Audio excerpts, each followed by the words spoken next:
চরণারবিন্দম। এই শ্লোকের অর্থ কি? ইয়াস্য প্রসাদ। এখানে প্রসাদ শব্দের অর্থ হচ্ছে কৃপা। আমরা নরোত্তম দাস ঠাকুরের প্রেম ভক্তি চন্দ্রিকা গ্রন্থে আমরা কীর্তনে শুনতে পাই না, যাহার প্রসাদে ভাই এ ভব তরিয়া যায়, কৃষ্ণ প্রাপ্তি হয় যাহা, তাই না? বলে যার প্রসাদে মানে যার কৃপায় এই ভবসিন্ধু থেকে আমরা উদ্ধার পেয়ে যাই। কার? শ্রী গুরুদেবের। শ্রী গুরু চরণ পদ্ম কেবলি ভক্তি শব্দ, বন্ধু মুই সাবধান মতে, যাহার প্রসাদে ভাই ভব তরিয়া যায়, কৃষ্ণ প্রাপ্তি হয় যাহা হন্তে। তাই यस्य প্রসাদ, যার কৃপা পেয়ে গেলে, ভগবৎ প্রসাদ শ্রী গুরুদেব কৃপা করে দেন। यस्य প্রসাদান্যা গতি কুতপি, যার কৃপা না হলে শ্রী গোবিন্দ কৃপা করতে পারেন না, আমি সেই শ্রী গুরুদেবকে প্রণাম করি। তাই প্রথমে গুরুচরণ আশ্রয় লাভ, এইটি শ্রীমান মহাপ্রভু গোস্বামীপাদকে জানা। দেখো, প্রথমে গুরুপদ আশ্রয় গ্রহণ করতে হবে, নতুবা হবে না, সম্ভব নয়। বলছে শ্রী গুরুদেব তোমাকে বলে দেবেন যে তুমি এইভাবে ভজন করো, এইভাবে এটা করো, এইভাবে সেটা করো। বলে কেন? আমি যদি বই করে জেনে নিই? বলে না, হবে না। তবে হ্যাঁ, বাংলাদেশে একটা কথা আছে যে জল খাও ছাই না আর গুরু করো যায় না। তোমার গুরু যদি অসদাচরণ করে, তার 10 লাখ শিষ্য থাকলেও কিচ্ছু হবে ঠিক নয়। কি করে হবে না? গুরু বাক্য মানতে হয় না। মন্ত্র মূলম গুরু বাক্য, গুরু বাক্য মন্ত্রদের ওপরে। গুরু বাক্য মানেই মন্ত্র, কিন্তু এখন গুরুদেব যদি বেঠিক হন, তাহলে তার বাক্যগুলোও তো বেঠিক হবে। তাই শাস্ত্র নির্দেশ দিয়েছেন খুব জেনে বুঝে শ্রী গুরুকরণ করতে হয়। এই গুরুকরণের পরে কি বলেছেন? শ্রীকৃষ্ণ দীক্ষা বিগ্রহণ, শ্রী গোবিন্দের দীক্ষা নিতে হয়। প্রথমে হরিনাম দেওয়া হয়, তারপরে গুরু মন্ত্র দান করা হয়। গুরুদেব তো একবারে তোমাকে বীজ মন্ত্র দেবেন না, এটা দেবেন যারা সঠিক পদ্ধতি প্রয়োগ করে, তারা দেবেন। এরপরে যখন গুরুদেব জানলেন যে শিষ্য এইবারে কৃষ্ণ মন্ত্র নেওয়ার মতো উপযুক্ত, তখন গিয়ে বীজ মন্ত্র দেবে, তার আগে নয়। এতে শিষ্যের সারা জীবন কেটে যাবে, অসুবিধা নাই। মহাপ্রভু বললেন তারপরে শ্রীকৃষ্ণ মন্ত্র দীক্ষা নিতে হবে, তারপরে শ্রী গুরুদেবের সেবা। এই গুরুদেবের সেবাটা কেমন করে হয়? গুরুদেবকে অর্থ বলে, হ্যাঁ সে তো শিষ্য, তার খুশি অনুযায়ী গুরুদেবকে দান করবে, সেটা বড় কথা নয়। কিন্তু সেবা কি বোঝায়? গুরুদেবকে বেশ ভালো মন্দ খাইয়ে দিলাম, সেইটাই বলে যে না, সেটাও আছে, কিন্তু এর থেকেও বিশেষ বিষয়, শ্রী গুরুদেব আমাকে যে যে বিষয়গুলো করতে বলেছেন, আমার যা যা করণীয় সেইগুলো যদি করতে পারি, ওটাই হচ্ছে সবচাইতে বড় শ্রী গুরুদেবের সেবা। গুরুদেব বলেন বাবা একাদশীটা করো, আর ধর সেবাটি কেউ করে না, আমিও করবো না। ও গুরুদেব এরকম বলেই থাকে, তাই না? আর যখন বিপদে বলছি, হে গুরুদেব আপনি রক্ষা করুন, এইটা হচ্ছে সেটা হচ্ছে ইত্যাদি। না, তুমি যে তার শিষ্য কি করে হবে? দীক্ষা দিলেই শিষ্য হওয়া যায় না। যে গুরুদেবের শাসন মানে সে হচ্ছে শিষ্য। আমি সারা জীবন কিছু করলাম না, দীক্ষা নিতে অনেক আগে, তুমি কি গুরুদেবের শাসন মানো?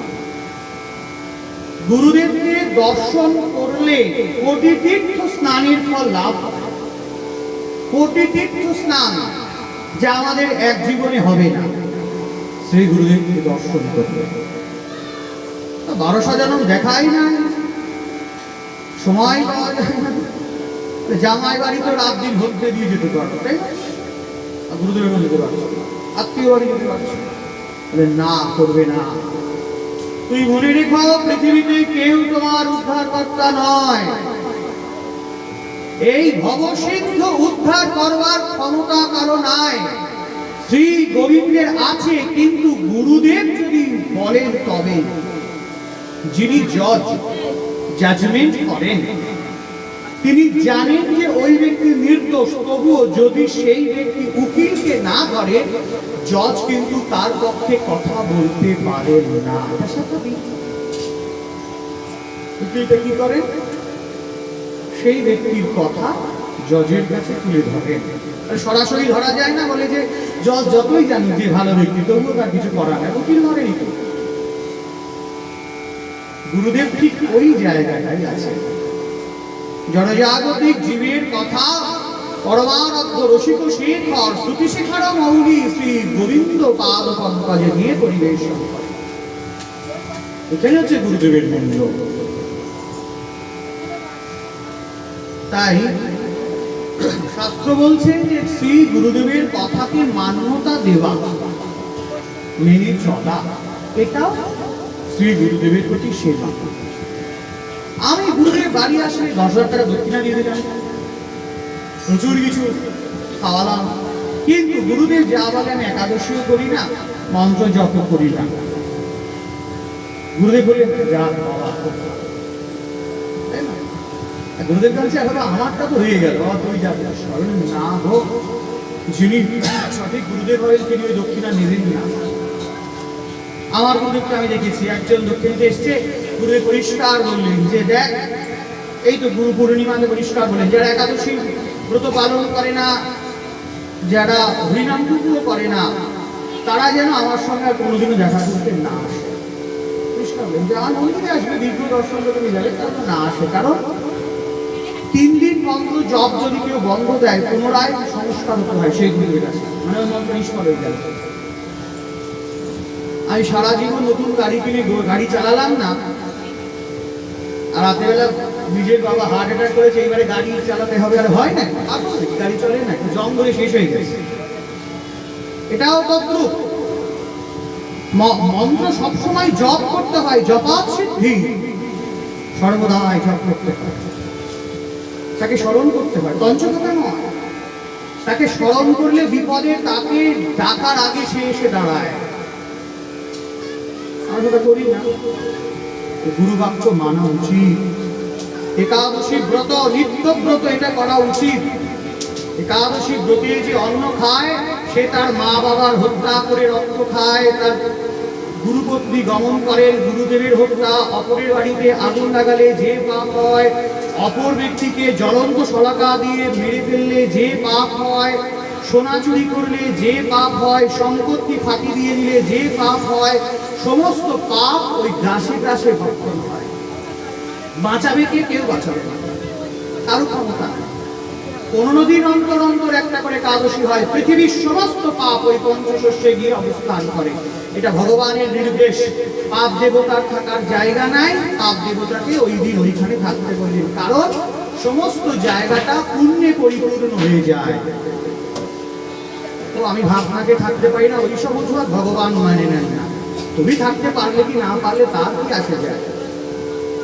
এইবারে চিন্তা করতে হবে, তাহলে 15 দিন অন্তর অন্তর এত পাপ করছে, এ পাপ নেবে কে? গুরুদেব না। সবাই ভুল জানে, গুরুদেব পাপ নেয়, গুরুদেব পাপ নেয়, না নেয় না। গুরুদেব তখনই নেবেন যখন আমি সমস্ত নিয়মগুলি মানছি, তারপরে যেগুলি সমস্যা সেইগুলি গুরুদেব সরাবেন। বাংলায় প্রবাদ আছে না, পাপ কখনো বাপকে ছাড়ে না, আছে তো? কথাটা সত্যি। একাদশী ব্রত, নিত্য ব্রত, শৌচ অশৌচ যাবতীয় যা কিছু হোক, একাদশী তোমাকে করতেই হবে, এটা নিয়ম। আর এখন তো কত রঙিন অনেক খাবার হয়েছে একাদশীতে, হামেশাই করা যায়, হামেশাই।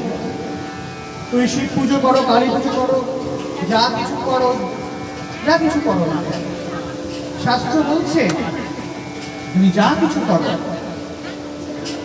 পুজোর দিনে যদি তুমি ফল খেয়ে না, ফল খেয়ে নিলে, দুধ খেয়ে নিলে, ব্রত ভঙ্গ হয়ে গেল। কিন্তু একাদশী ব্রত ভঙ্গ হয় না। একাদশী ব্রত যেহেতু নিত্য ব্রত, সেই জন্য একাদশী ব্রত ভঙ্গ হয় না। করুণাময় ভগবান শ্রী গোবিন্দ, আমরা ফল খাই, দুধ খাই, কেউ সটি খায়, কেউ ওই যে কি যেন বলে ওটাকে, নন বেঙ্গলিরা সিংহারার আটা বলে, আসলে ওটা আটা নয়, ওটা হচ্ছে পানি ফলের ডাস্ট, পানি ফলের গুঁড়ো, তাই খায়। তবু একাদশী ব্রতটা থাকা হয়, ব্রত ভঙ্গ হয় না। তাই শাস্ত্র বলছেন যে এই একাদশী ব্রত নিত্য ব্রত, এটা প্রত্যেকের করা উচিত। শতভাগের একাদশী নেই শাস্ত্রে বলে। আমি নিজে শ্লোক পড়েছি, সেইখানে শুধু ব্রতের কথা লেখা আছে, তাহলে তো শিব পুজো ব্রতের কথাও আছে, ঋতু পুজো ব্রতের কথাও আছে, তাহলে সব ব্রতই নিষিদ্ধ করা হবে, তাই না? অনেকে বলেন পুরীতে একাদশী বাধা আছে, তা কি করবো না, পুরীতে গেলে একাদশী করলে আমরা একাদশী করবো না। বলে যে না, ওটা মহাপ্রসাদের গুণ, মহাপ্রসাদের সম্মান অর্থে বলা হয়েছে, কিন্তু আমি যদি গিয়ে পুরীতে গিয়ে মহাপ্রসাদ সেবা করে ফেলি বা খেয়ে ফেলি ওই একাদশীর দিনে, তবে কিন্তু আমার নরকপথগামী হতে হবে। কেন বলছে যে এই কারণেই করতে হবে যে একাদশী ব্রতের দিন মহাপ্রসাদকে সম্মানটা করতে হয়, মহাপ্রসাদকে সম্মান করে ধরে রাখতে হয়, পরের দিন পারণে প্রসাদ পেতে হয়। বলে এখানে গুরুদেবের কৃপাটা সবচাইতে বেশি। গুরুদেব কি বলছেন, তোমাকে তো বলেননি যে তুমি পুরীতে গিয়ে মহাপ্রসাদ নিয়ে নাও, না হয় না, সব বাধা আছে, থাকে সব থাকতে হবে। লেখা থাকে একাদশী আছেন আছেন, তাই একাদশী ওইভাবে বাধা করে থাকে, ওইভাবে বাধা করে থাকে। তাই একাদশীর দিনে মহাপ্রসাদ গ্রহণ করা যায় না, পরের দিন পালন করতে হয় সেই মহাপ্রসাদ দিয়ে। আমরা জ্বর হলে ডাক্তার বলে আপনার যা শরীরের অবস্থা, শুধু বার্বি খেয়ে এক সপ্তাহ কাটাতে হবে, কিচ্ছু খাওয়া যাবে না। আমরা ডাক্তারের কথায় এই জগতের রোগ সরানোর জন্য 7 দিন বার্বি খেয়ে থাকতে পারি, কিন্তু ভবরোগ সরানোর জন্য শ্রী গুরুদেবের কথায় একদিন ভাত না খেয়ে থাকতে পারি না। তাহলে আমি কি করে চিন্তা করি যে আমি নরকে গিয়ে থাকবো না? 28 নম্বর নরক আছে, 28 নম্বর নরক। একদিন আমরা এই নরকে গিয়ে কি কি হয় সেটা শুনি। না বাবা, আমি তো থাকতে পারি না। তুমি থাকতে পারো কি না পারো ওইসব ধর্তব্যে চলবে, ওটা নিয়ম। মাধ্যমিক পরীক্ষার সময় অনেক স্যারেরা গল্প করে, অনেক খাতা পাই, সেখানে লেখা আছে আর বাবা মারা গেছিল, আমি পড়াশোনা করতে পারিনি, স্যার পাস করিয়ে দেবেন, তাই দেয়। আগে ক্লিপ মেরে 500 টাকা দিয়ে দিত, তাই দেয়। তোমার থেকে ভগবান অনেক চালাক, তপ্ত তেলে ভাজবে তোমাকে, তুমি মরবে না, একে বলে যাতনা দেব। কোটি কোটি বৎসর তোমাকে ভাজবে, তুমি একটা ছ্যাঁকা ঢুকে ছ্যাঁকা খেলে মরে যাচ্ছ, কোটি কোটি বৎসর তোমাকে ভাজবে, তোমার সব মনে করাবে, বেটাই যে খাসদারি করেছিস দেখ কেমন লাগে। একাদশী ব্রততে উচিত হবে অন্ন না পাওয়া। যদি আমরা পাই, আমরা অতগুলো পাপ গ্রাসে গ্রাসে ভোগ করছি, কেউ বাঁচাবে না। আর কেউ যেন ভুলে ক্রমেও না জানে যে আমি পুণ্য করবো, আর হবে না।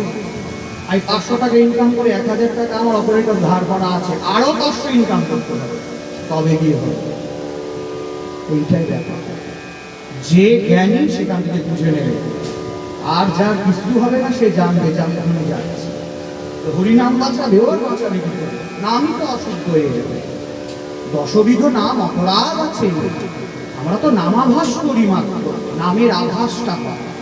10 রকমের নামের অপরাধ বাদ দিয়ে তবে নাম করলে সেই নাম ক্রিয়াশীল হয়, নইলে নামাভাস ওই জাস্ট একটু মুক্তি হতে পারে, এছাড়া কিছু। ভগবান আমাদের থেকে অনেক চালা। আমরা কি ভাবছি, হরিনাম করে দিলাম হয়ে গেল? পাশে লেখা আছে 10বিধ নাম অপরাধ মুক্ত হয়ে নাম, তার মধ্যে সর্বশ্রেষ্ঠ নাম সংকীর্তন। এর পরের লাইনটা দেখো, নিরপরাধে নাম লইলে পাই প্রেমধন। অপরাধহীন হয়ে নাম নিলে তবে প্রেমধন হয়। প্রীতিপূর্ণ শ্রী গোবিন্দের কৃপা সেটা নিরপরাধ ছাড়া হয় না। এমনি নামে কি রাহিকা শক্তি নেই? হ্যাঁ আছে, খাইতে শুইতে সদা নাম লইবে, সেটা আছে। কদিন যে স্বর্গে থাকা যাবে, আমরা কি পারবো? হ্যাঁ, মানুষই পারবে। মানুষের উন্নত কোনো জীব, মানুষের জন্যই বলা। মনুষ্য জীবই একমাত্র পারে সরাসরি গৌর গোবিন্দ চরণারবিন্দে পৌঁছতে। তাই এখানে বলেছেন যে শ্রী গুরুদেবের সেবা করবে। মহিমায় গুরু কৃষ্ণ এক করি জানি। গুরুদেব কখনো ভগবান হন না, কিন্তু মহিমা সম্মানের দিক থেকে এক জায়গায় বসাতে হয়। নইলে গুরুতে মর্তবুদ্ধি আসলে গুরু সাধারণ মানুষ এই ভাবনা মাত্রেই অপরাধ হয়ে যায়, কোটি জন্মের পুণ্য ফল নিষ্প্রভ হয়ে যায়। হ্যাঁ, তাই নরোত্তম দাস ঠাকুর লিখছেন, বন্দময়ী সাবধান মতে। গুরুদেবকে সাবধানে বন্দনা করতে হয়। গুরুদেবের পাদুকা বাড়াতে নেই, গুরুদেবের ড্রেস পোশাক তাকে লঙ্ঘন করতে নেই। গুরুদেব যেখানে বসেন, আমরা তো গুরু বাড়িতে গিয়ে গুরুদেবের বসার জায়গা সব আলাদা, আমরা কোনোদিনও বসি পৌঁছ বা বসার যে জায়গা যদি সব আছে, আর নিচে বসি। যদি গুরু ভাই বাড়ি দেখলাম, গুরুকে বলে এখানে বস, তখন নিয়ম। গুরুকে মর্তবুদ্ধি যত না হয়, সেই জন্য এই নিয়ম আছে। এরপরে কি বলছেন? সাধু মার্গ অনুগমন। সাধুরা যে পথে চলে আমরা সেই পথে চলব না। আগত অমুকে যা করছে করে যাক, সে তার কাজ করছে, আমি তার সঙ্গে যাবো, দেখা করবো, থাকবো, ফিরবো না। একজন সাধারণ মানুষ ভুল করছে, সেটাও খারাপ, কিন্তু কোনো ভগবৎ কৃপাময় ব্যক্তি সে যদি ভুল করে, সেটা জগতে আরো খারাপ হবে, ভালো হবে। তার কর্ম সে করেছে, আমি না, তুমি অসৎ সঙ্গে যাবে, সেটা ঠিক হয় না, হতে পারে না। সাধু মার্গ অনুগমন কেন করতে বলছে? যে আমরা যতই গ্রন্থ করি না কেন, আমরা সবকিছু বুঝে উঠতে পারি না। কারণ ব্যাসদেবজি তিনি নিজেই গ্রন্থ লিপিবদ্ধ করে নিজেই বলছেন যে গ্রন্থ পড়ে কেউ ভগবানকে পেতে পারবে না। আর এক একজন মুনি এক এক রকম নিয়ম রেখে দিয়েছেন। মুনি তাকেই বলে, অন্য জনার সঙ্গে তার মতের পার্থক্য যদি হয় তবেই সে মুনি। তাকে নিকট করে নতুন একটা নিয়ম তৈরি করতে হবে। এবারে একটা গ্রন্থে 10টা নিয়ম আছে, আমি কোনটা সঠিক বলে মনে করবো? সেই জন্য সাধু যা বলে, গুরুদেব ওখানে যা বলছেন, সেইটাকে মান্যতা দিতে হবে, সেইটাকে মান্যতা দিতে হবে। ধর্মস্য তত্ত্বং নিহিতং বুঝ্ঝায়ন মহাজনয়েন গতসো পন্থঃ। মহাজনগণ যে কথা বলছেন, তারা যে পথে চলছেন, আমাকে সেই পথে চলতে হবে, তবে ঠিক হবে। মধুর মধুর বংশী বাজে কোথা কোন কদম তলিতে, আমি পথের মাঝে পথ হারালেন রোজে চলিতে, কোন মহাজন পারে বলিতে। ভোলা মন ভুল করিলি, চোখ তুলিলি পথের ধুলা থেকে, রায় যে আমার রাঙা পায়ের ছাপ দিয়েছে এতে। ধুপলি ছেড়ে পথের ধুলায় চন্দ্রাবলীর কুঞ্জ গলিতে, আমি পথের মাঝে পথ হারালেন রোজে চলিতে, কোন মহাজন পারে বলিতে। এরপরে কি বলছেন? সদ্ধর্ম পরীক্ষা। সাধুগণ যে আচরণগুলো করেন, সেই আচরণগুলো জানবার জন্য প্রশ্ন। কেন করা হয়? তুলসী পাতা ধুয়ে দিতে হয়, ফুল কখনো ধুতে নেই, তাই না? ফুল ধুতে নেই, তুলসী পাতা ধুতে হয়। তুলসী পাতা কেন ধুবে? তুলসী পাতা অধৌত অবস্থায় দিলে যবন কুলে জন্ম লাভ হয়। এই হরিদাস ঠাকুরের পূর্ব ইতিহাসে এমন আছে, পিতা ছিলেন অনেক বড় একজন ঋষি, ছেলের কাছে বলেছেন যে আমাকে তুলসী তুলে দেবে। অধৌত তুলসী দিয়ে দিয়েছেন, আর উনি তখন গোবিন্দের চরণে তুলসী দিতে যাবেন। জিজ্ঞাসা করছেন যে আমাকে তুলসীটা দিয়ে যদি ধুয়েছিস? না। তখন অভিশাপ দিলেন যে যা, তুই যবন কুলে জন্ম লাভ। এই যে সেই জন্য ভজন তত্ত্ব জানবার ইচ্ছে প্রবল হলে তারা কি করবে? বেশি উচ্চ মার্গীয় সাধুদের সঙ্গ করবে, যেটা কি, এটা কেন হয়, ইত্যাদি ইত্যাদি ইত্যাদি। তখন তাদের প্রশ্ন জাগবে, যেটা কেন হয়, এটা করলে কি হয়, কেন এমন করব। আর যে কিছুই করে না তার প্রশ্ন তো উঠবেই না, যে কিছুই করে না তার কি প্রশ্ন, তাই না? এরপরে বলছেন শ্রীকৃষ্ণ তৃতীয় অর্থে ভোগ ত্যাগ। ভোগ বিলাস আমাদের অনেক আছে, ভগবানের প্রীতি, তাকে ভালোবাসতে গিয়ে আমাদের কিছু ত্যাগ করতে হয়। যদি আমরা ত্যাগ না করতে পারি বলে তবে তার প্রতি ভালোবাসার উন্মেষ ঘটবে না। আমি সব কিছুকে ধরে রাখবো, তাকেও ভালোবাসবে, ততটা হয় না। তাই আমি ওষুধও খাবো আবার রোগটাও পুষে রাখবো, তা হয় নাকি? তাই সেখানে বলছে যে জগতের শব্দ, স্পর্শ, রূপ, রস, গন্ধ, এই পঞ্চ বিষয় ভোগ করবার জন্য মায়াবদ্ধ জীব, মায়াবদ্ধ মন আমাদের আকুলি বিকুলি করে। এটা করি, ওটা করি, সেটা করি, সব এটা করতে হবে, এটাও তাই না? বললে শ্রীকৃষ্ণ তৃতীয় অর্থে ভোগ ত্যাগ করো। বিষয় ভোগে আসক্ত থাকলে কি হয়? ভজনে আসক্তিটা কমে যায়। ভগবানের জন্য তুমি কি ত্যাগ করতে পেরেছো? পথের কাটাই পাই রক্ত না ঝরালে কি করে এদিকে তুমি আসবে? অটারাত কাটিয়েছো জেগে স্বপ্নের মিথ্যে আবেগে, কি এমন দুঃখকে সয়েছো যে তুমি ভালোবাসো? এখনই যদি বলে দিই প্রত্যেকে নিরামিষ খাবেন, কাল থেকে আর পাঠ শুনতে বেশি কেউ আসবে না। সবাই অজুহাত দেবে, বাড়িতে থাকতে পারি না, আজ বৌমা রেখে দেয় না। আচ্ছা, যদি এখন ডাক্তারে বলে দেখুন দাদা, 1 খণ্ড মাছ চিবিয়েছেন কি প্রাণ সংশয়, এখানে একটা মাংস আর চ্যালেঞ্জ দিবেন, খাবে না, তারপরে বাড়ি ছেড়ে দেবে, ভিত্তি করে খাবে, জানে যাই মরে যাবে, কেউ খাবে প্রাণের মান। এই একটা জায়গাতে গিয়ে সব শেষ হয়ে যাচ্ছে। আহার শুদ্ধ, সত্য শুদ্ধি, সত্য শুদ্ধ ধ্রুবাস্মৃতি, গাল গল্প দিয়ে কাজ হবে। খাদ্যের স্ট্রেস, সার অংশ থেকে মন তৈরি হয়, মন পবিত্র। তুমি কত বড় পণ্ডিত হে, তোমার মন পবিত্র কোনোদিনও হয় না, তাহলে শাস্ত্র সিদ্ধান্ত ভুল, এটা বেদের বাক্য। আহার যা করবো সেই রকমই আমার ভাব আসবে।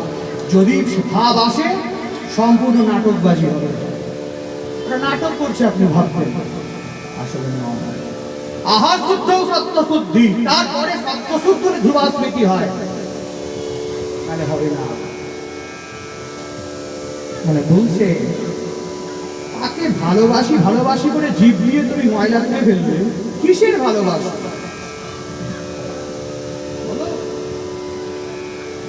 ত্যাগের মহিমায় ভালোবাসা বিরাজ করে, ত্যাগের সিংহাসনে ভালোবাসা বসে থাকে। জিহুবার লালসায় ইতি উতি ধাই, কৃষ্ণদোর পরায়ণ কৃষ্ণ নাহি পায়। আগে জিভের লালসাটাকে কন্ট্রোল করতে হবে এট ফার্স্ট, না হলে কৃষ্ণ পাওয়া কোনো মতেই সম্ভব নয়। নয় নয় নয়, পুরাণ বলছে, স্কন্দ পুরাণে বলছে। না আমি মাংসটা খাই না, মাছ খায়,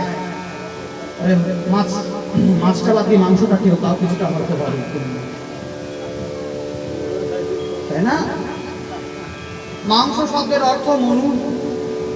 তিনি বলছেন you have to be prepared, তোমাকে প্রস্তুত থাকতে হবে। তুমি যাকে খাচ্ছ পরবর্তী জীবনে সে তোমায় খাবে। মাংস ইতি খাদাতি, আমি যাকে খাচ্ছি আমি স্বীকার করছি আমাকেও সে খাবে। আছে না, রাস্তা দিয়ে চলছে, চাপাতি দিয়ে গলাটা নামিয়ে দেয়, কেন? তুমি কোনো না কোনো জীবনে, হয়তো মুরগি ছিল, তুমি ওর গলা নামিয়েছো, এবারে নামাচ্ছে।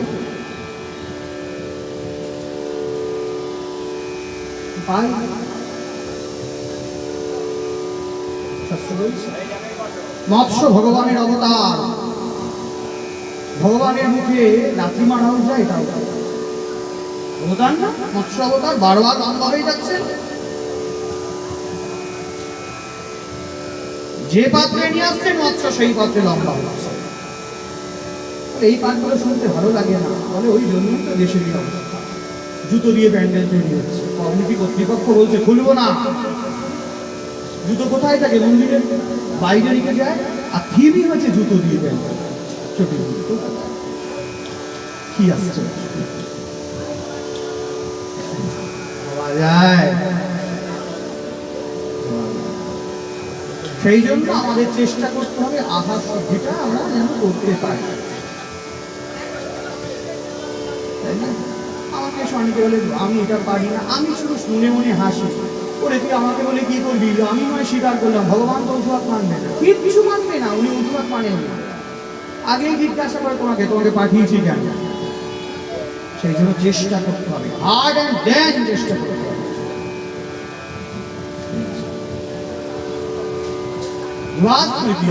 শুদ্ধ মানসিকতা তৈরি হওয়া। খাবো না, তাকে তাই কি হয়েছে? আমরা শাস্ত্র যা বলে সেটাকে বলে দিই, এবারে কে কি মানবে না তার ব্যক্তিগত বিষয়, তার ব্যক্তিগত সে বিষয়ে আমি তো কারো গুরুদেব নই, আমার শিষ্যদেরকে আমি বলতে পারি, অন্যদেরকে আমি সেটা বলতে পারি। ওর কপাল নিয়ে তুই বলবি, আমার কাছে আমার বোঝানো উচিত, বলা উচিত, আমি বলতে পারি। তাই এখানে কি বলছেন যে শ্রীকৃষ্ণ কীর্তির অর্থে ভোগ ত্যাগ। আমি যে তাকে ভালোবাসি তার জন্য আমাকে কিছু ত্যাগ করতে হবে। হ্যাঁ, কারো কষ্ট হয় তাও করো, তাই না? জপমালায় জপ করতে পারা যায় না, গুরুদেব বলেছেন, তাও তুমি কিছুটা করো। এই বিষয়টা। এরপরে কি বলছেন? শ্রীকৃষ্ণ তীর্থে বাস। শ্রীকৃষ্ণ তীর্থে বাস মানে ভগবান যেখানে যেখানে লীলা করেছেন। তীর্থ আর ধামের মধ্যে পার্থক্য আছে। হ্যাঁ, তীর্থ কাকে বলে? যেখানে গেলে আমাদের পাপ দূরীভূত হয়ে যায়। প্রয়াগ তীর্থ, তারপরে গয়া ধাম আছে, এই যেসব জায়গাতে প্রয়াগ তীর্থে গেলে আমাদের পাপ দূরীভূত হয়ে যায়। প্রভাস তীর্থে গেলে পাপ দূরীভূত হয়ে যায়। পুষ্কর তীর্থে গেলে পাপ দূরীভূত হয়ে যায়। এই তীর্থ। আর ধাম কাকে বলে? যেখানে ভগবান লীলা করেছেন সেই জায়গাকে ধাম বলে, তাই না? যেমন শ্রী বৃন্দাবন ধাম। আমরা ধামের আগে শ্রী শব্দটা ব্যবহার করব, গুরুদেবের নামের আগে শ্রী শব্দ ব্যবহার করব, অনেক উচ্চকোটির মহাত্মা তার নামের আগে শ্রী শব্দ ব্যবহার করব, শাস্ত্র বলছেন। শ্রী বৃন্দাবন, শ্রী নবদ্বীপ ধাম, শ্রীক্ষেত্র, পুরী ধাম যাকে আমরা বলছি, দ্বারকা, দ্বারকা মাহাত্ম্য আছে, শ্রী দ্বারকা ধাম, সেই যে জায়গা, এগুলো ধাম, ভগবান লীলা করেছেন। ধাম, ধামে গেলে পাপ চলে যায়। এই পাপ তাড়ানোর ক্ষমতা কোনো মন্ত্রেরও নাই। খুব ভালো করে জায়গাটা ক্লিয়ার করা দরকার। অপরাধটা খুব কষ্ট হয় যেতে, পাপ চলে যায়। আমি একটা মানুষের সঙ্গে কিছু করলাম, পাপ। যদি গুরুদেব আর বৈষ্ণবের সঙ্গে করে ওই একই বিষয়, তখন হলো অপরাধ। ও ছাড়ার ক্ষমতা ভগবানের নেই। তুমি শান্তি সস্তায়নী ব্রত করো, যা খুশি করো না কেন, পাপ চলে যাবে, অপরাধ যাবে না। ভগবানের ক্ষমতা হয় না হাত গুটিয়ে বসে থাকতে। হরিস্থানে অপরাধে তারে হরি নাম। ভগবানের চরণে অপরাধ করলে তার কৃপা ভগবান করে দেন, ক্ষমা করে দেন, যাও ঠিক আছে যা। তোমার স্থানে অপরাধে নাহি করে এড়ান। শ্রী গুরুদেব বৈষ্ণব জন সাধু ব্যক্তি, তাদের তুমি টিটকারি দেবে, রসিকতা করবে, হবে না। তবে যারা প্রকৃত সাধু তারা রাগ করেন, অভিশাপ দেন। বলে রাগ করেন না, অভিশাপ দেন। বলে ভালো করে বোঝো, যমল অর্জুন কি পেলেন? গোবিন্দের চরণ পেলেন। আচ্ছা, যদি ঋষি সেদিন অভিশাপ না দিতেন, কোটি জন্ম তপস্যা করেও কি গোবিন্দ চরণ যমল অর্জুন পেতেন? তাহলে এই অভিশাপটা তো অনেক বড় আশীর্বাদ। অম্বিকাবনে যখন নন্দ মহারাজ যাত্রা করলেন, কৃষ্ণ কান্নাকাটি শুরু করেছে, সন্তানকেও নিয়ে গেলেন। রাত্রিবেলায় অম্বিকাবনে শুয়ে আছেন, বিরাট এক অজগর সাপ এসে নন্দ মহারাজকে গিলে খাচ্ছে, মানে গিলতে আসছে নন্দ মহারাজ। নন্দ মহারাজ তখন গোপালকে বলছেন যে গোপাল রক্ষা কর রক্ষা কর। গোপাল বলছেন যে আমি যেতে পারবো না, আর ও তো শান্ত না, হয়তো বাবার করে শুয়েছে, গড়াতে গড়াতে 50 হাত ধরে চলে গেছে। বহু দূরে দেখছে গোপাল বলছে, গোপালকে রক্ষা করতে বলছে। গোপাল বলছেন যে আমি ছোট মানুষ, আমি কি করে রক্ষা করবো? তুমি সকালবেলায় দেবী অম্বিকাকে বললেন যে আমার ছেলেটা চঞ্চল, মা তুমি কৃপা করো। জয়ন্তী মঙ্গলকালী ভদ্রকালী কপালিনী দুর্গা শির সমাধাত্রী স্বাহা স্বাধা নমস্তুতে। হে মা অম্বিকা, তুমি কৃপা করো, আমার সন্তান যেন ভালো থাকে, ওর উপরে সমস্ত অসুরদের কি কুদৃষ্টি করে তুমি কৃপা করো। মা তুমি রক্ষা করো, হে মা রক্ষা করো। তো তুই তখন মাকে রক্ষা করতে বলছিলে না, তা এখন মাকে ডাকো, মা অজগর সব তাড়িয়ে দেবে, আমাকে ডাকছো। দাঁড়াও, আমি মাকে গিয়ে বলবো। কি বলবো? মানে যশোদা মাকে বলবো যে অত বড় সাপের মুখের সামনে বাবা আমায় ডাকছে, না দেখ তুই আমায় রক্ষা কর। গোপাল এলেন, সাপটার গায়ে ধরে হাত দিলেন, স্পর্শ মাত্র একটা সুন্দর দিব্য পুরুষে পরিণত হয়ে গেল অজগর সাপ। ভগবান দেখলেন বাহ দারুণ, তোমার খুব হ্যান্ডসাম দেখতে লাগছে, কে তুমি? বলে আমি সুদর্শন বিদ্যাধর। সাপ হয়েছে কেন? বলে আমি সাধুকে সাপ হয়ে ভয় দেখাচ্ছিলাম। আদত তো সাপ না, সাপ সেজে ভয় দেখাচ্ছে, তাই সাধু মনে দুঃখ পেয়ে গেছে, বিনা কারণে আমাকে সাপ বানিয়ে দিয়ে তুমি ভয় দেখাচ্ছ, তাই এতই যখন তোমার সাপ সাজবার শখ, যা তোকে অভিশাপ দিলাম তুই সর্প হয়ে যাবে। তাই আমি সাপ বলছি।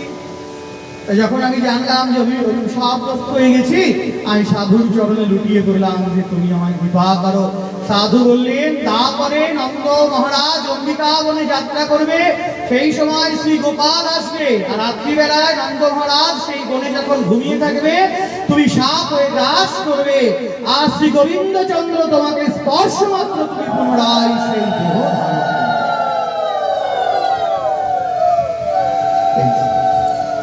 অভিশাপটা কত বড় আশীর্বাদ। শেষে ভগবান জিজ্ঞাসা করলেন যে আচ্ছা তোমার সেই সাধুর পরে রাগ হয় না? বললেন না। কেন? বলে ওই অভিশাপ দিয়েছেন বলে আজকে তোমার চরণ দর্শন পেলাম, আর যদি আমাকে তপস্যা করতে হতো কত কোটি জনম চলে যেত, তবু হে গোবিন্দ আমি তোমাকে পাই না। সাধুর অভিশাপেই যদি এই কৃপা হয়, আর সে যদি আশীর্বাদ করে, না জানি কি হয়। সাধু যদি রেগে গিয়ে ভৎসনা করে তুমি জানবে ওটা তোমার কৃপা। গুরুদেব যদি রেগে যান, প্রধানিত হন কোন শিষ্যের প্রতি, জানবে যে গুরুদেব ওটা কৃপা। গুরুদেবের কৃপা, গুরুদেবের নজর আছে, নইলে তার কি দরকার কোন শিষ্যকে কিছু বলবার, তাই না? হ্যাঁ বলছিস কেন? তার মানে সে আমার কাছ থেকে কিছু ভালো কিছু এক্সপেক্ট করে, প্রত্যাশা করে, এই যে বিষয়টা। শ্রীকৃষ্ণ তীর্থে বাস, তবা স্মৃতি বদন বাচা তথৈব মনসা বিদানং ততস্থানমাশ্রিতস্তন্বা মুদতে শরণাগতঃ। বললেন সেই ধামে আমাদের বাস করতে হয়, ধাম যেতে হয়, ধাম দর্শন করতে হয়। শ্রী বৃন্দাবন যুগল ভজন ধন মোহে করল উপদেশ। কীর্তন গাই না? বৃন্দাবন রমণীয় স্থান, সেখানে একটি কীট পতঙ্গ লতা গুল্ম বহু জন্মের সৌভাগ্যের ফলে সেখানে অবস্থান করে। বন্দে নন্দ ব্রজ স্ত্রীণাং পাদরেণুম অভিঘ্নসাহ ইয়াসাং হরি কথলোগিতং পুনাতি ভুবন ত্রয়ম। 10 মাস উদ্ধবজি যখন ব্রজে ছিলেন, ফিরে আসার সময় এই প্রণাম মন্ত্রটা ব্রজভূমিকে প্রণাম করে বলেছিলেন, বন্দে নন্দ ব্রজ স্ত্রীণাং। মানে সেই অনুভবটা জাগাতে হবে যে আমরা যখন বৃন্দাবনে পৌঁছচ্ছি, আমি জানবো কি সুন্দর ব্যাখ্যা করছেন, অপূর্ব সুন্দর ব্যাখ্যা বলছেন যে যে গয়াধামে আমরা যাই, গয়াধামে পিণ্ডদান করে কেন? গোবিন্দের একটি চরণ চিহ্ন আছে। গয়াসুরের বুকের পরে দিয়ে আছে, ওই চরণ যেদিনকে তুলবেন সে আবার নাকি দিয়েছে সে কত চালাক যে হ্যাঁ আমার বুকের পরে তুমি চরণ রাখো আমি এখন স্থির থাকবো, কিন্তু একটা শর্ত কি ওই চরণ তুললে আমি আবার সেই ওষুধ হয়ে যাবো। মাদিকাল ধরে চরণটা তার বুকের পরে থাকা, তাহলে প্রকৃত অর্থে কি ওষুধ? কত জ্ঞানী বলো। শত্রু ভাবেও ভগবানকে পাওয়া যায়, মিত্র ভাবেও ভগবানকে পাওয়া যায়। সে গয়া ক্ষেত্রে আমাদের শ্রীমান মহাপ্রভু নিজের পিতৃ শ্রাদ্ধ করে তিনি গেছিলেন না পিণ্ডদান করতে। আমি তো দেখেছি অনেকবার গয়ায় গিয়ে মাঝখানে বড় হয়ে তার চরণ চিহ্ন আছে। গয়া ক্ষেত্রে যাওয়া হয় কেন? ভগবানের চরণ চিহ্ন আছে, তাই না? ব্রজগোপীরা বলছেন না, প্রণত কামদাং পদপূজা অর্জিত চরণাং ধরণী মণ্ডনাং দেব মা পদে চরণ পঙ্কজং সন্ত মঞ্চ তিলভনাং। প্রণত কামদাং, যে যা কামনা নিয়ে শ্রী গোবিন্দের চরণে প্রণাম করেন, কোনো না কোনো জন্মে তাদের সকল মনের অভিষ্ট গোবিন্দ পূরণ করে দেন। তো বিষয়টা এইটাই যে গয়া ক্ষেত্রে গোবিন্দের চরণ চিহ্ন আছে, আর তো কিছু নাই। আর ব্রজে একবার একটা চরণ চিহ্ন নয়, কোটি কোটি চরণ পড়ে রয়েছে, ধুলায় মাখামাখি আছে সেই চরণে। শুধু তাই নয়, শ্রীমতী রাধারানী, ললিতা, বিশাখা, চম্পকলতা, সুদেবী, রঙ্গদেবী, তুঙ্গবিদ্যা, হাসিকা, লাসিকা, বাসন্তিকা, শৈব্যা থেকে শুরু করে মঞ্জুরি তত্ত্ব থেকে শুরু করে সকলের চরণ চিহ্ন রয়েছে। তবে সেই বৃন্দাবন না জানি কি সুন্দর রয়েছে। এক গয়াতে চরণে ধুলিত না, একটা চরণ চিহ্ন, তাতেই যদি ওই মহিমা হয়, সমগ্র বৃন্দাবনের ধুলি ধূসরিত আছে গোবিন্দের চরণ চিহ্ন, শ্রীমতী রাধারানীর চরণ চিহ্নে, তাহলে সেই মৃত্তিকাকে একবার দর্শনেই তো পুণ্য লাভ, তাই না? দর্শনেই পুণ্য লাভ হয়ে যাবে। তাই বৃন্দাবন যেতে গেলে বৃন্দাবনের মাটিতে প্রবেশ করবার মাত্র আমাদের বৃন্দাবনকে প্রণাম, বৃন্দাবনকে আমাদের প্রণাম করা উচিত। বৃন্দাবন কেন না, আমি সেই মাধুর্যের স্থানে এসে পৌঁছলাম।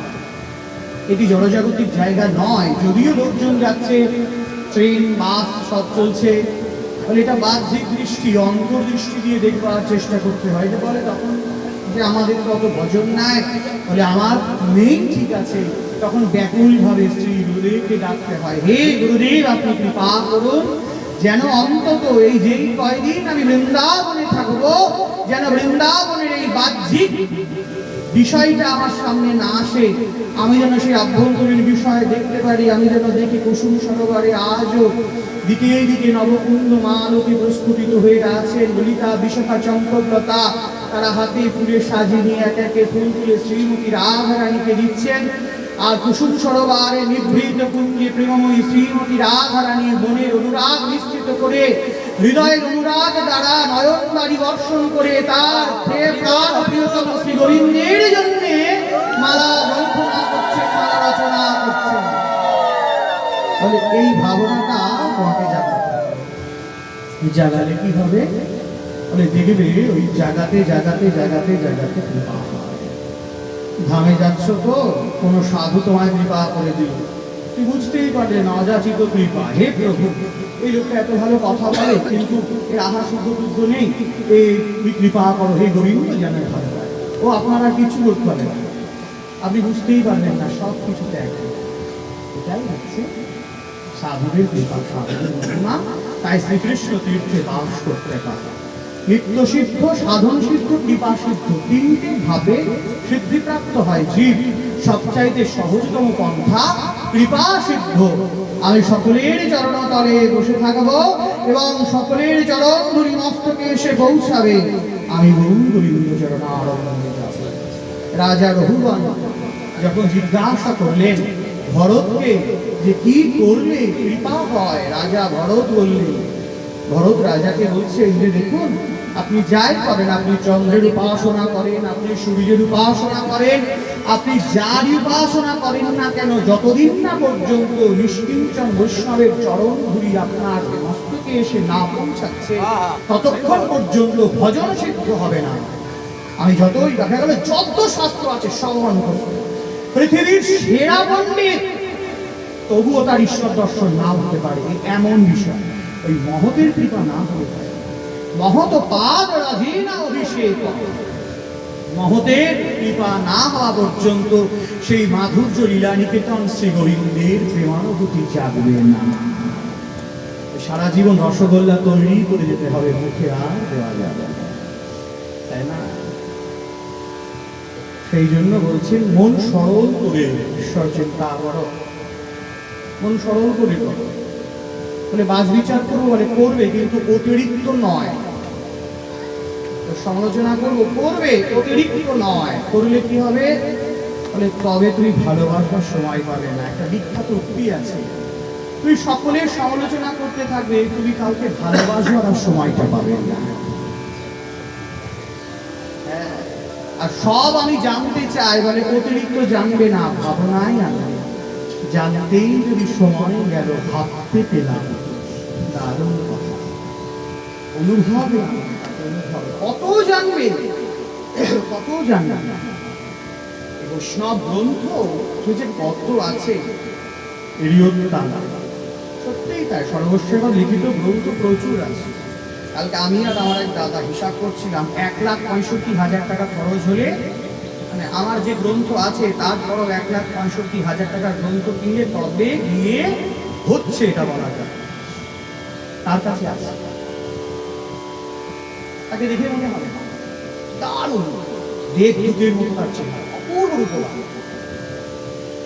দেখে মনে হয় ওর যা গ্রন্থ সম্পর্কে জ্ঞান আছে, এটা জোরেই বলা যায় আমার চোখে যতগুলো পাঠক দেখা হয়েছে তারা কেউ ওই গ্রন্থগুলো দেখেনি। আমি তাকে জিজ্ঞেস করলাম এটা কি করে হলো? বললো ভাই, একটা সময় আমি এই গ্রন্থকে নিয়ে রিসার্চ করতাম, স্টাডি করতাম, তার কাছে সংগ্রহে যা আছে এখন আর তাদের পক্ষে সম্ভব নয়। আমি অবাক, এখনো পর্যন্ত শুনলাম না যে না এটা আমার নেই, যা প্রিন্ট আউটই আর ভবিষ্যতে হবে না সেটাও আছে।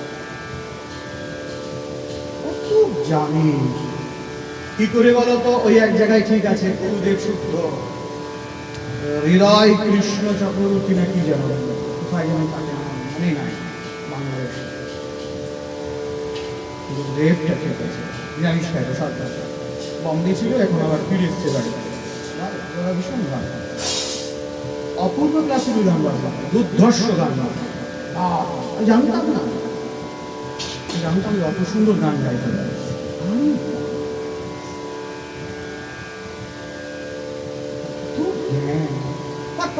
গোবিন্দ বিরুদ্ধা বলি, হ্যাঁ। আচ্ছা মাধব মহোৎসব, হ্যাঁ এটা। অমন এটা বলে, হ্যাঁ এটা। অমন এটা বলে, হ্যাঁ এটা। সদ্য কল্পদ্রুম বলে, হ্যাঁ। একটা গ্রন্থ আছে 45টা খণ্ড, দাম কত? প্রায় 40,000 টাকা।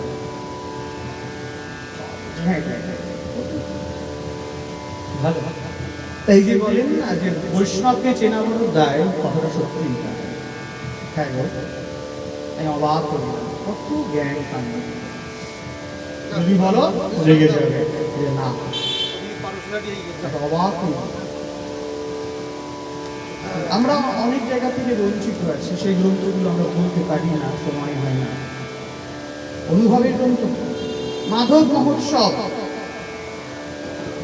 অপূর্ব সুন্দর গ্রন্থ। হংসদূত দারুণ, হংসকে পাঠিয়েছেন কোথায়?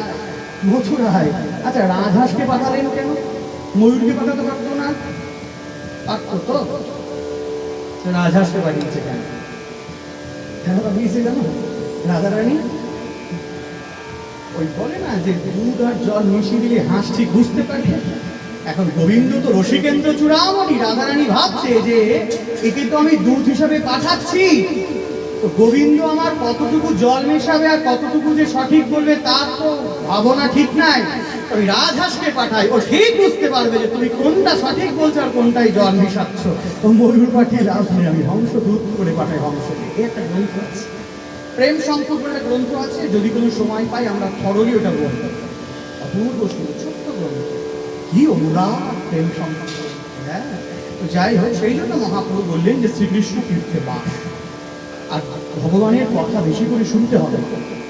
বারবার বলছি, আমরা পাঠটা বেশি করে শুনবো, কীর্তন বেশি করে শুনবো। কেন? এতে আমাদের স্পৃহাটা জাগবে, স্পৃহা জাগবে। বলে যে তাহলে আমরা যে এত কিছু পারছি না, বলে পারছি না ঠিক আছে, কিন্তু স্পৃহাটা রাখতে হবে, চেষ্টাটা করতে হবে।